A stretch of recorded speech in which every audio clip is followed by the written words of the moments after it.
வணக்கம் மக்களே. இன்னைக்கு நான் யாரை பற்றி பேச போகிறேன்னு உங்களுக்கு பார்த்தவொடனே தெரிஞ்சிருக்கும். த கிரேட் ஷே குவாரா. ஒலிவியா மக்களுக்காகவே வாழ்ந்து ஒலிவியா மக்கள் போராட்டத்திற்காகவே தன்னோட உயிரையும் கொடுத்த ஒரு மனுஷனை பற்றி தான் பேச வந்திருக்கேன். இன்றைக்கி நாட்டில் எதுவுமே சரியாக இல்லை. யாரெல்லாம் மக்களுக்காக குரல் கொடுக்கணுமோ அவங்க எல்லாருமே சைலண்ட்டாக இருக்கிறாங்க. அவங்க எல்லாருமே இப்போல்லாம் மக்களுக்காக பேசுகிறதே அவங்க பெருசுப்படுத்துறது இல்லை, மக்களுக்காக பேசுகிறதும் இல்லை. எதுக்காக இந்த பிரிவை இந்த மனுஷன் ஆரம்பித்தார், எதுக்காக அது இப்போ போயிட்டுருக்கு எதுவுமே தெரியல. நிறைய படங்கள்லேயும் சரி, நிறைய பேர் வார்த்தையாலையும் சரி, கம்யூனிசம்னா என்ன, கம்யூனிஸ்ட்லாம் யார் அப்படின்றத பேசுகிறாங்களே தவிர்த்து யாருமே அதை நடவடிக்கையில் பண்ணுறாங்களான்னு கேட்டிங்கன்னா கிடையாது. நான் அதை பற்றி பேசினா நான் ஒரு எல்லாம் தெரிஞ்சவன் அப்படின்னு காமிச்சிக்கிறதுக்காக மட்டும்தான் அந்த விஷயத்தை பற்றி சொல்கிறாங்களே தவிர்த்து யாருமே அதை பண்ணுறது கிடையாது. இந்த மனுஷன் பார்த்தீங்கன்னா 1928 அர்ஜென்டினாவில் பிறக்கிறாரு. அவர் பார்த்தீங்கன்னா சின்ன வயசில் பெற்றோர்களுக்கும் அவருக்கும் நடந்த சில வன்கொடுமைகள் எல்லாம் பார்த்துட்டு வளர்ந்துட்டு வர்றாரு. ஏன்னா அந்த டைமில் டாமினன்ஸ் தான், மக்களை அடிமைப்படுத்தி வாழ்கிறவங்க தான் அந்த டைம்லலாம் இருந்தாங்க. ஸோ இந்த மனுஷனும் அந்த மாதிரி கஷ்டத்தை அனுபவிச்சு மேலே வராரு. ஒரு வயசு வந்ததுக்கப்புறம் இது சரிப்பட்டு வராது, மக்களுக்காக யாருமே குரல் கொடுக்கலன்னா மக்கள் எப்படி மேலே வருவாங்க, மக்களுக்காகவே வாழ்ந்து மக்களுக்காகவே உயிரை கொடுக்கணும் நம்ம அப்படின்னு சொல்லிட்டு இந்த மனுஷன் ஒரு இயக்கத்தை ஆரம்பித்து அந்த இயக்கத்து மூலயமா நிறைய போராட்டங்களையும் நிறைய புரட்சிகளையும் பண்ணி மக்களுக்கு நிறைய வெற்றிகளையும் தராரு. இவர் வாழ்க்கையில் நிறைய கஷ்டங்களையும் அனுபவிக்கிறாரு. ஸோ இந்த மனுஷனை பார்த்து தான் இந்த மனுஷனோட இயக்கம் தான் இன்னைய வரையும் வருது. இவர் பண்ணாத சாதனைகள் கிடையாது. இவர் நிறைய ஃபீல்டில் இறங்கி வேலை செஞ்சுருக்காரு. அரசியல்லையா இருக்கட்டும், ஒரு படிப்புலையும் சரி. இவர் டாக்டர் பண்ணியிருக்காருங்க. இந்த மனுஷன் டாக்டர் படிச்சுட்டு எல்லா இடத்துலையுமே ஒரு ஆல்ரவுண்டராக உள்ளே பூந்து எல்லா இடத்துலையுமே கலக்குன்னு கலக்கிட்டு வந்த மனுஷன் கடைசியில் இவரோட இறப்பு எப்படி இருந்துச்சுன்னு பாருங்க. மக்களுக்காக தான் போராடுறாரு. ஒரு டைமில் என்ன பண்ணிடுறாங்க, அமெரிக்காவும் இவங்களோட உள்நாட்டில் இருக்கிற இராணுவமும் அமெரிக்க இராணுவமும் ஒன்று சேர்ந்து என்ன பண்ணுறாங்க, இந்த மனுஷனை பிடிச்சிடலாம், இந்த மனுஷனை முடிச்சிடலாம் அப்படின்னு சொல்லிட்டு இவங்க ஒரு பிளான் போடுறாங்க. பிளான் போட்ட மாதிரியே அதை எக்ஸிக்யூட்டும் பண்ணுறாங்க.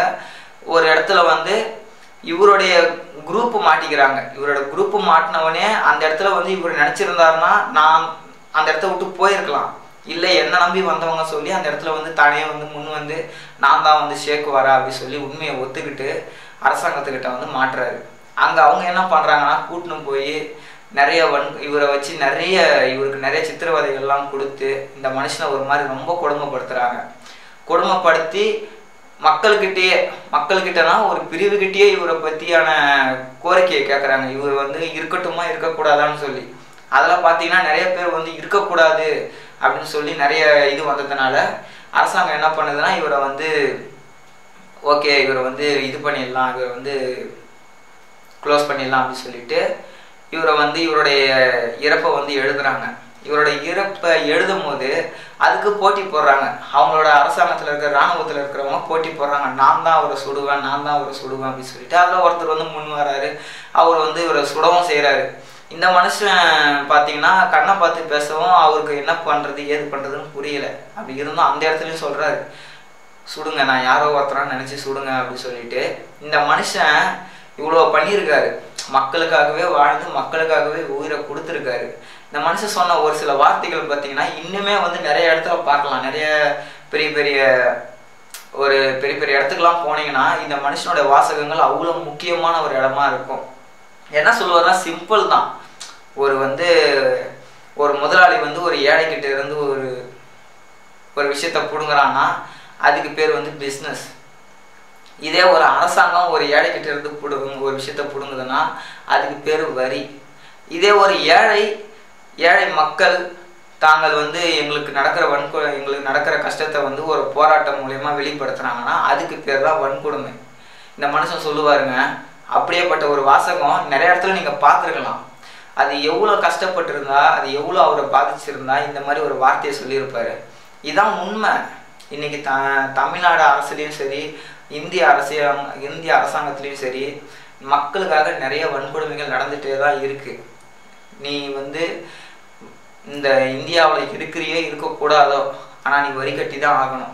நீ இந்தியாவில் வாழ்றியோ வாழக்கூடாதோ, ஆனால் நீ இதுதான் நாங்கள் சொல்கிறதெல்லாம் நீ எடுத்து தான் ஆகணும் அப்படின்றத திணிக்கிறாங்க.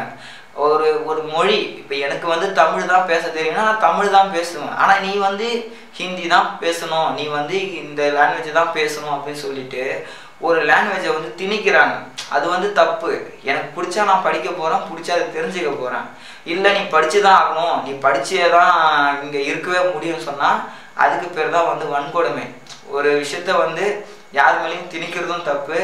அதே மாதிரியே ஒருத்தவங்க கிட்ட இல்லாதவங்க கிட்ட பிடுங்கி தான் பெரிய ஆள் ஆகணும்னு நினைக்கிறதுமே ஒரு வன்கொடுமை தான். ஸோ இந்த ரெண்டு விஷயத்த வந்து இவர் நிறைய இடத்துல வந்து சொல்லியிருப்பார். இதுக்காக தான் இவர் போராடினாரு, இதுக்காக தான் இந்த இயக்கம் ஆரம்பிச்சது. இன்னைக்கு இந்த இயக்கம் எப்படி போயிட்டுருக்கு? யாராவது கரெக்டாக அந்த இதை பண்ணிட்டு இருக்காங்களா? இப்போ நான் சொன்ன 2 விஷயம் மக்களுக்காக இந்த வன்கொடுமைகள் நடந்துட்டு இருக்குன்னு இன்னி வரையும் யாராவது குரல் கொடுக்குறாங்களா? இன்னி வரையும் யாராவது குரல் தப்புங்க. நீங்கள் தான் எங்களுக்குன்னு இருக்கிறீங்க, அதுக்காக தான் நீங்கள் ஒரு இயக்கத்தையும் ஆரம்பிச்சிருக்கிறீங்க. உங்களோட வேலை பெரியவங்களுக்கு தாழ்ந்து போகிறதோ இல்லை வந்து எங்கேயாவது எதையாவது எதிர்பார்க்குறதோ உங்களோட வேலை கிடையாது. உங்களோட லட்சியம், உங்களோட குறிக்கோள் என்னன்னா மக்களுக்காக இந்த மனுஷனை மாதிரியே குரல் கொடுக்கறது மட்டும்தான் உங்களோட இது. ஒரு சில வருஷத்துக்கு முன்னாலெல்லாம் பார்த்தீங்கன்னா நான் சின்ன வயசில் இருக்கும்போது ஒரு 8வது 7வது படிக்கும்போது என்ன நடக்கும்னா எங்கள் ஏரியாவில் வந்து இந்த கம்யூனிசம் இயக்கத்தை சேர்ந்தவங்களாம் வருவாங்க, சிவப்பு கொடி எடுத்துகிட்டு வருவாங்க. அதை பார்த்த உடனே எங்களுக்கெல்லாம் ஒரு பெரிய ஒரு மரியாதை. அவங்கள பார்க்கும்போது டேய் இவங்களாம் தான் நமக்காக போராடுறவங்க அப்படி சொல்லிட்டு. ஆனால் இன்றைக்கி பார்த்தீங்கன்னா கண்ணுக்கு நேராக பார்க்குறேன், யாருமே வந்து அந்த இயக்கம் இருக்குதானே தெரியாத மாதிரி அப்படி சைலண்ட்டாக இருக்கிறாங்க. அப்போ மக்களுக்காக யார் குரல் கொடுப்பா?